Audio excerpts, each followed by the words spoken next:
Long History's random UK Prime Minister of the Week, the first Prime Minister, Robert Walpole. The first and the best Prime Minister? He held office between the 3rd of April 1721 and the 11th of February 1742. Hello everyone and welcome to Long History's random UK Prime Minister of the Week. This is the series where we literally randomly pick a Prime Minister and then ask a series of questions about that person.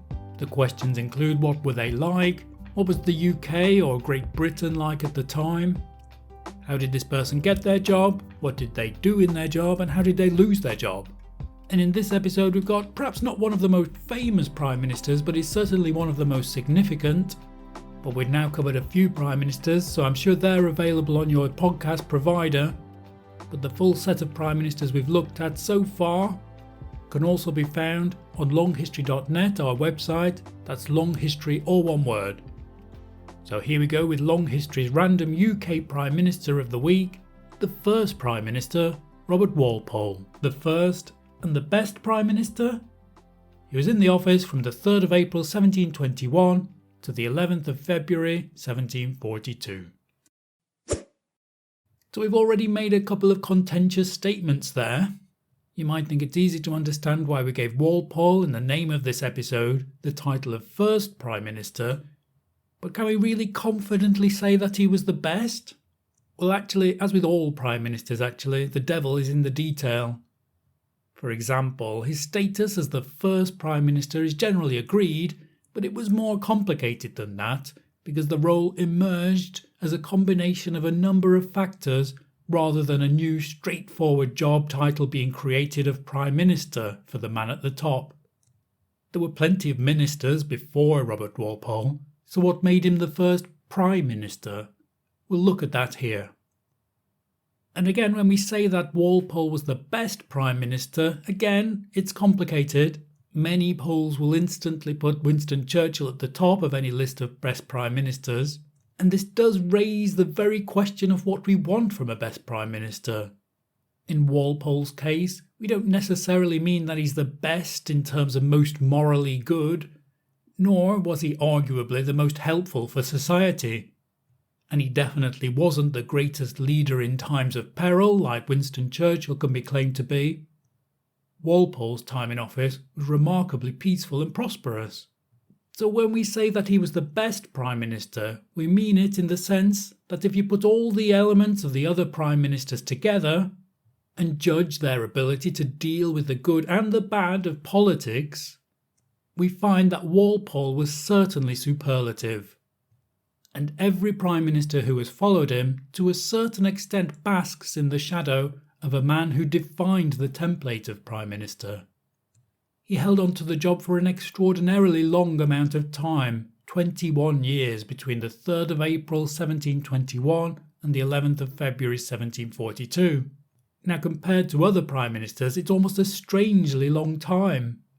Winston Churchill, for example, was only in the job for around 9 years, whereas a famously long-lasting Prime Minister such as Margaret Thatcher was in the job for 11 years. So such a long period in office is now pretty much inconceivable. And if for no other reason, that's how we can say he was the best. Somehow he managed to juggle the politics of the day and stay in the job for 2 decades or more. If your ability to cling on to power is a sign of your excellence as a Prime Minister, well, he takes the number 1 spot. That goes hand in hand with another aspect of Walpole's bestness. At the time, he defended himself against the use of the term Prime Minister, which was seen as an insult. It conjured up an image of someone who grasped at power and was unable to work with his colleagues very well.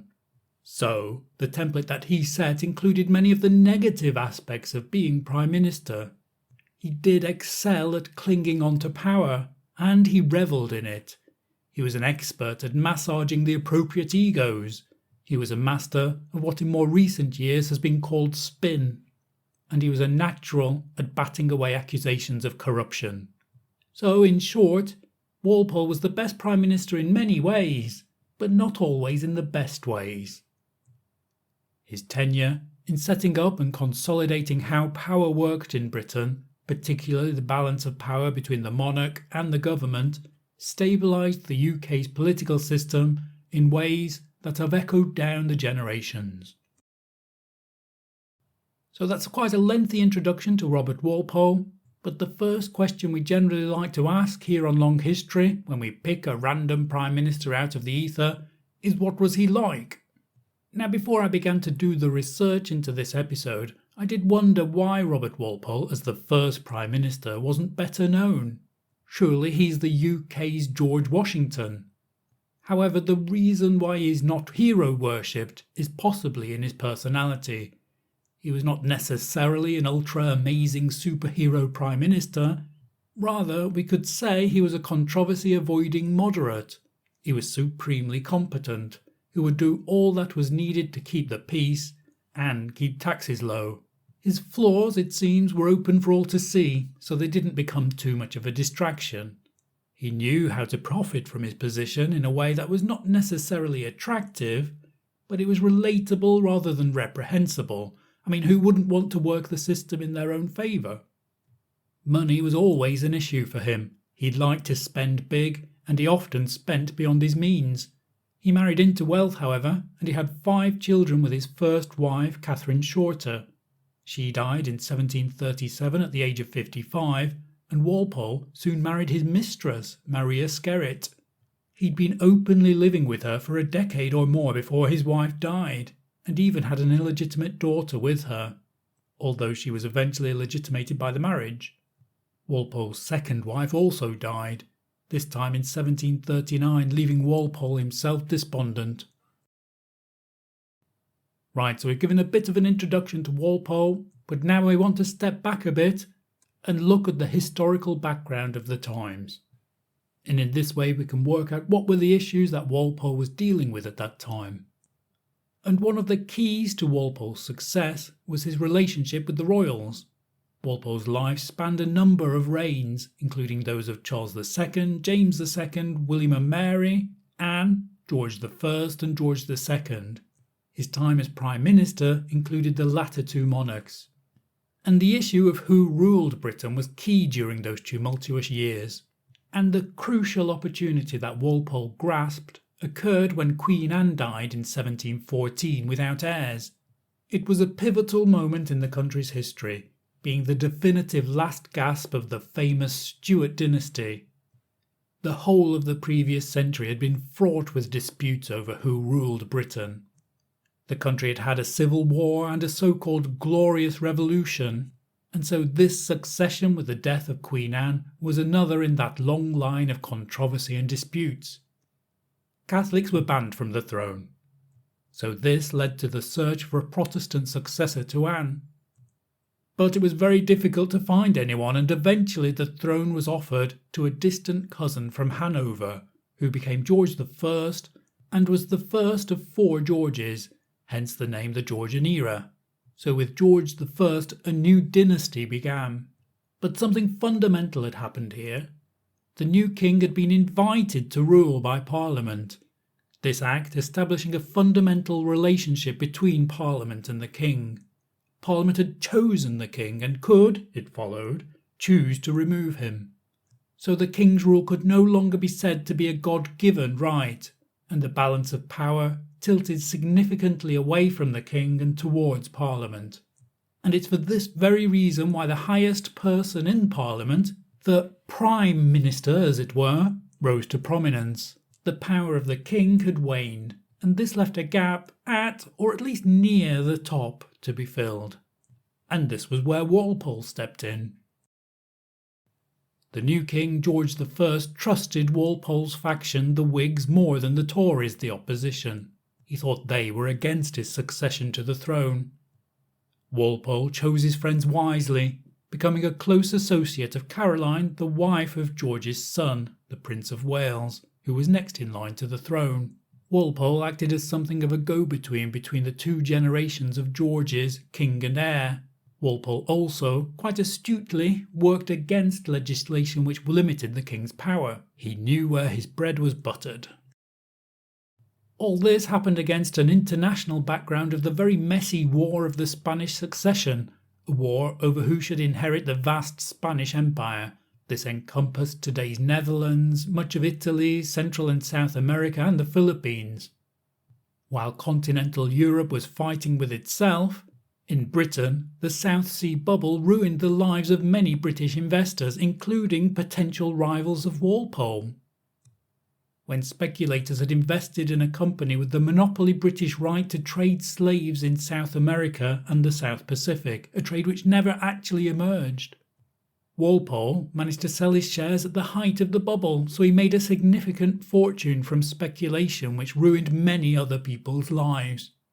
So this was perhaps typical of the cards falling in Walpole's favour.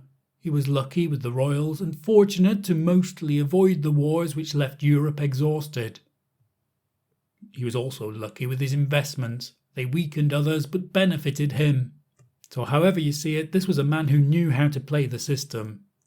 In this way Walpole gained influence and power until his tenure as Prime Minister, which has only been defined after the event, began in April 1721, 7 years after George I was crowned.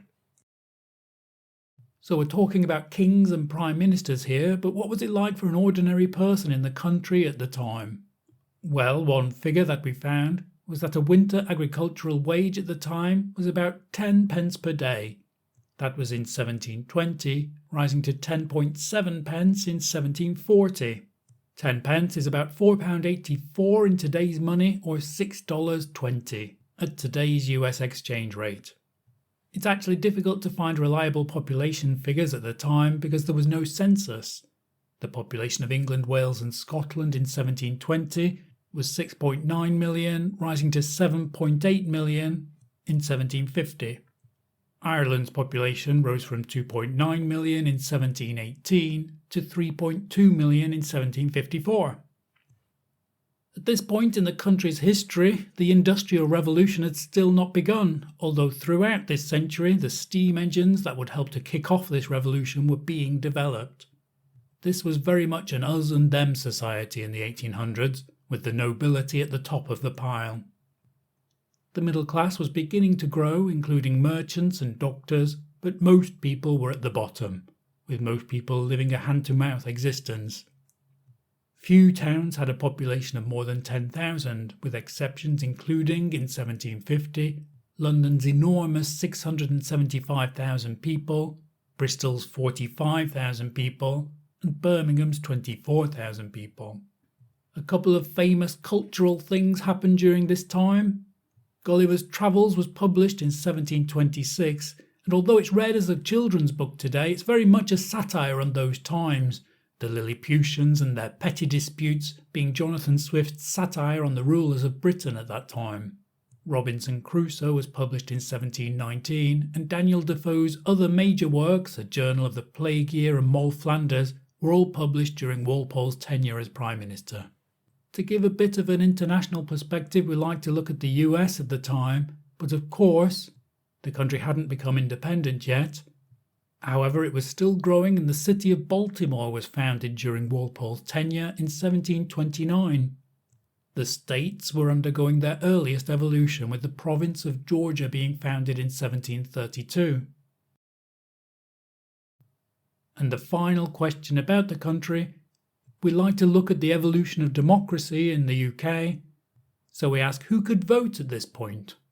And this really was a formative moment for the country, with the parliaments of Scotland and England having merged in 1707, only 14 years before Walpole became Prime Minister.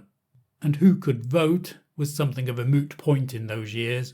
Walpole himself entered Parliament because he controlled a rotten borough. This was one of those historic boroughs whose population had reduced over the years to the point where the seat in the Parliament had no or almost no voters. The landowner or local dignitary could therefore more or less choose who to send to Parliament. This was a system that was wide open to corruption, not least because only a minority of landowning men had any vote at all, and those votes were very easily bought.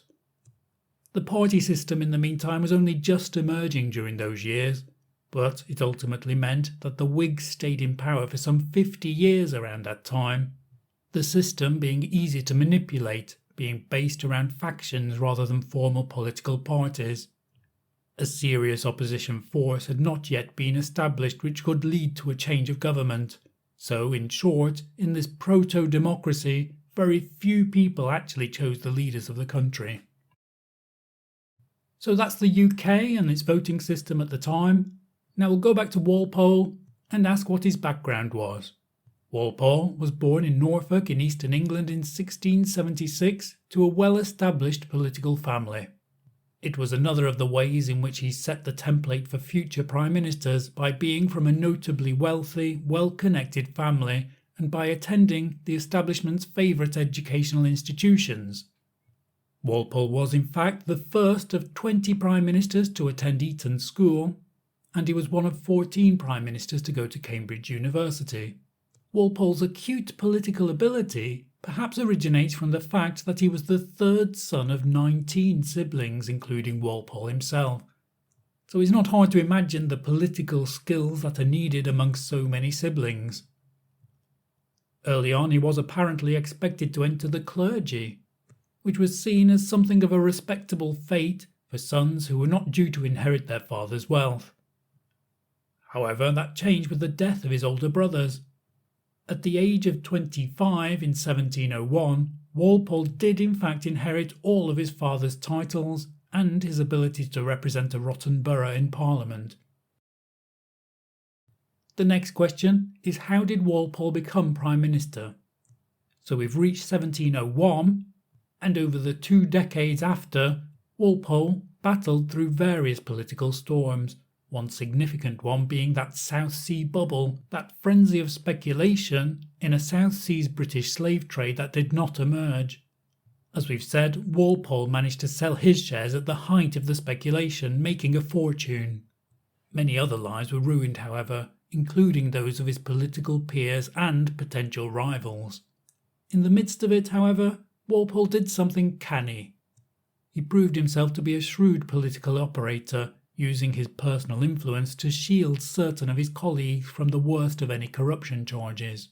And so it was when, in 1721, one of these colleagues resigned and another died, that Walpole was essentially left alone at the top as the most powerful man left in the government.